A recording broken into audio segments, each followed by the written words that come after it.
primeira vez que eu vi o seu Antônio foi lá na pracinha. Todo dia, mesmo banco, jornal debaixo do braço e aquele jeito calmo, tipo quem já viu de tudo na vida. Ele ficava sentado lá, só observando. Eu, de vez em quando, passava por lá também, mas nunca tinha dado muita bola pra ele. A pracinha sempre foi meu caminho quando eu queria espairecer, fugir um pouco da confusão de casa. E nesse dia, sei lá, eu tava com a cabeça cheia, cheia mesmo. Minha mãe tava pegando no meu pé por causa do emprego. E o Pedro, meu namorado, tava um grude só. Eu só queria um momento de paz. Sentei num banco, perto do seu Antônio, meio de lado, sem querer chamar muita atenção. Ele, todo dia, sempre quieto, parecia alheio a tudo, mas não demorou muito e puxou papo. Falou comigo como se a gente se conhecesse há anos. E aí que o negócio começou. Ô menina, tá sempre por aqui? Nunca te vi antes. Eu olhei pra ele de canto de olho, meio desconfiada. Porque, né, um coroa desse puxando assunto com uma novinha como eu vai entender. Mas o jeito dele não era de maldade, era de curiosidade mesmo. Não ia ficar sem responder. Eu? Venho sim, seu Antônio, mas só de vez em quando, né? Gosto de andar pra dar uma espairecida e aqui é calmo. E aí pronto. O velho não parou mais de falar. Ele conhecia todo mundo do bairro, sabia de cada detalhe, cada fofoca. Falava das brigas de vizinho, dos casamentos que deram errado, dos filhos que sumiram no mundo. Era o tipo de pessoa que conhece a vida dos outros como se fosse a novela das 6. E eu ali, prestando atenção, rindo por dentro. Eu nunca tinha reparado nele, mas quanto mais ele falava, mais eu ficava intrigada. O jeito dele era diferente. Não era como os caras da minha idade que só queriam saber de balada, cerveja barata e uma noite qualquer. O Antônio parecia que tinha história, que já tinha vivido, sacou? Eu comecei a me pegar indo mais vezes pra pracinha, só pra ver se encontrava ele. E olha, eu não sei explicar, mas o negócio começou a crescer. Eu chegava lá, sentava perto e ele já me chamava. O papo fluía fácil, sem esforço. Ele perguntava da minha vida, do meu trabalho, da minha mãe, e eu respondia. Na boa, sem medo de contar nada, porque, sei lá, parecia que ele entendia. O problema começou quando eu percebi que estava começando a sentir alguma coisa a mais. O olhar dele, que no começo era só de curiosidade, agora parecia mais intenso. E se eu for sincera, eu gostava disso. Era diferente. Um coroa de 65 anos e eu com meus 28 me pegando interessada. Nunca pensei que isso fosse acontecer. Mas aconteceu. Teve um dia que ele me chamou para tomar um café fora da pracinha. Ri na hora. O velho me chamando para tomar um café? Quem diria? Mas aceitei. A gente foi numa padaria daquelas bem simples perto dali. Eu sentei, ele pediu 2 cafés e a conversa foi rolando. Só que dessa vez ele foi mais fundo. Contou da vida dele, da esposa que ele perdeu para o câncer há uns anos, dos filhos que moravam longe e que só vinham visitar de vez em quando. Era como se naquele café ele tivesse aberto o coração. E eu, doida, fui me enfiando cada vez mais nesse papo. A partir daquele dia, as coisas mudaram. A gente começou a sair mais. Não era nada demais. Só jantares em lugares simples. Mas pra ele parecia que eu era a companhia que ele precisava. E eu gostava disso. Tava cansada de gente que só queria saber de curtição e não levava nada a sério. O seu Antônio me tratava de um jeito que ninguém mais tratava. Era diferente. E pra ser sincera, eu comecei a gostar dessa atenção. Aí teve um dia que ele me chamou pra ir na casa dele. Fiquei na dúvida, claro. Não sabia se devia ir. Mas, como sempre, a curiosidade falou mais alto. Quando eu cheguei lá, o apartamento dele era o que eu esperava. Simples, arrumado, mas com cara de casa vazia, de quem já viu muita coisa passar. A gente ficou conversando no sofá, e aí do nada ele me beijou. Eu sabia que isso ia acontecer, mas mesmo assim fiquei surpresa. Não recuei, não. Retribuí. E foi aí que tudo começou de verdade. A gente passou a noite junto, e eu acordei no dia seguinte com a cabeça cheia. Não era arrependimento. Era uma confusão. Porque eu sabia que aquilo ali não ia terminar bem. Eu sabia. Quando eu voltei para casa, o Pedro começou a desconfiar. Não sei como, mas ele começou a perceber que tinha alguma coisa estranha. Ele sempre foi meio ciumento, e a gente já não estava mais junto como antes, mas ele ainda ficava me rondando. E eu sabia que era questão de tempo até ele descobrir. O tempo passou, e eu continuei me encontrando com o Antônio. Mas aquela leveza do começo, aquele mistério, começou a sumir. Ele começou a me pedir para ficar mais, a querer me prender mais na vida dele. E isso me sufocava. Eu estava dividida. De um lado, eu gostava do jeito que ele me tratava, da atenção. Mas de outro, eu sabia que aquilo ali não era para mim. Eu ainda era jovem, ainda tinha muita coisa para viver. E ele já tinha vivido. Era um cara bom, mas não era o que eu queria para minha vida. Até que teve um dia que o Pedro apareceu de surpresa. Eu estava saindo da casa do Antônio e ele estava me esperando na rua. Quando eu vi ele, meu coração quase parou. Ele olhou para mim com aquela cara de quem já sabe de tudo e eu sabia que não ia conseguir mentir. Ele me perguntou onde eu estava e eu inventei uma desculpa, mas ele não acreditou. O Pedro sempre foi esperto. Me seguiu por uns dias e aí descobriu tudo. E foi aí que a confusão começou. Ele partiu para cima do Antônio. Eu tentei separar, mas o Pedro estava cego de raiva. A briga foi feia e eu fiquei no meio sem saber o que fazer.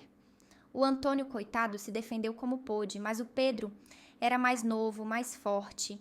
Quando os vizinhos chegaram e seguraram os dois, já estava tudo acabado.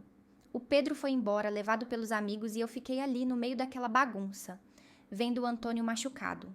Ele não disse nada, só me olhou com um olhar de decepção e voltou para o apartamento dele. E eu sabia naquele momento que tinha acabado. Tinha passado do limite.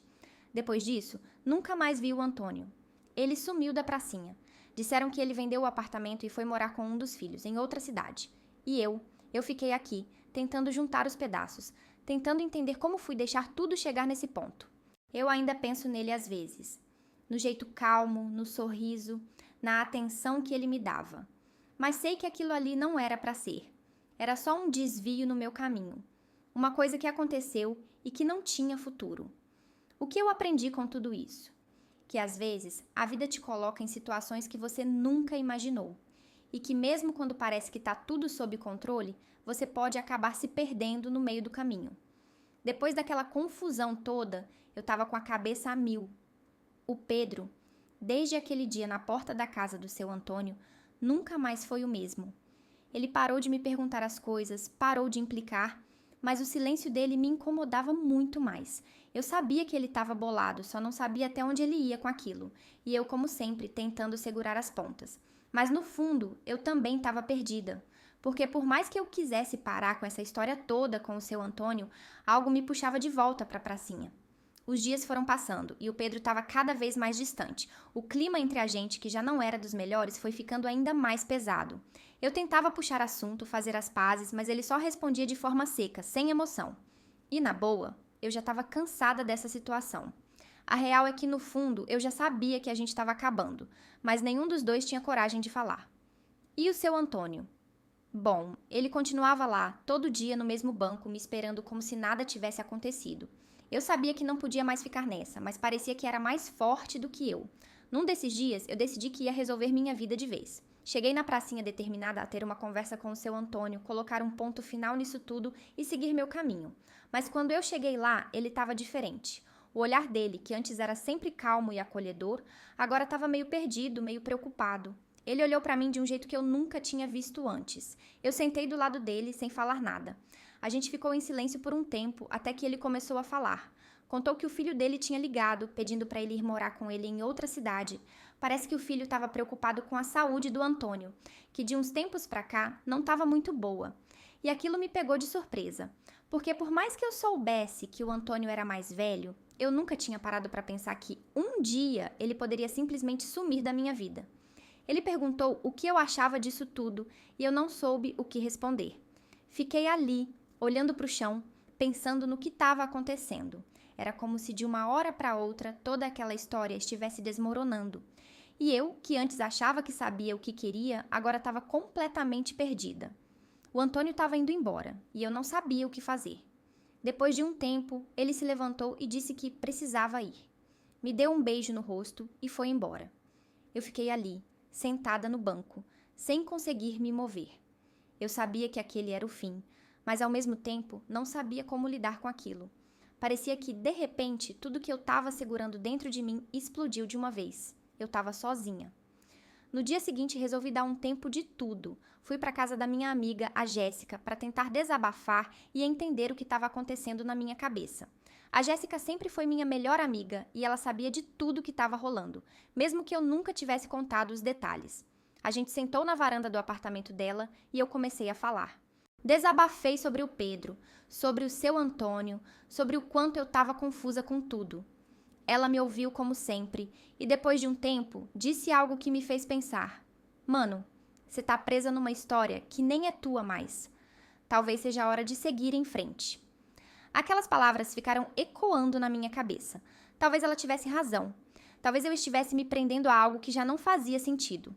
Mas ao mesmo tempo, eu tinha medo de ficar sozinha, de não ter ninguém. O Pedro e o Antônio, de formas diferentes, tinham preenchido um vazio na minha vida. E agora, com os dois cada vez mais distantes, eu não sabia o que fazer. Nos dias seguintes, tentei me distrair. Voltei a focar no trabalho, comecei a sair mais com a Jéssica e outras amigas, e fui tentando, aos poucos, me distanciar de tudo. O Pedro, no entanto, continuava frio. A gente mal se falava, e a tensão entre nós era evidente. Eu sabia que o fim estava próximo, mas ainda não tinha coragem de dar o passo final. Um mês depois, eu descobri que o seu Antônio tinha realmente se mudado.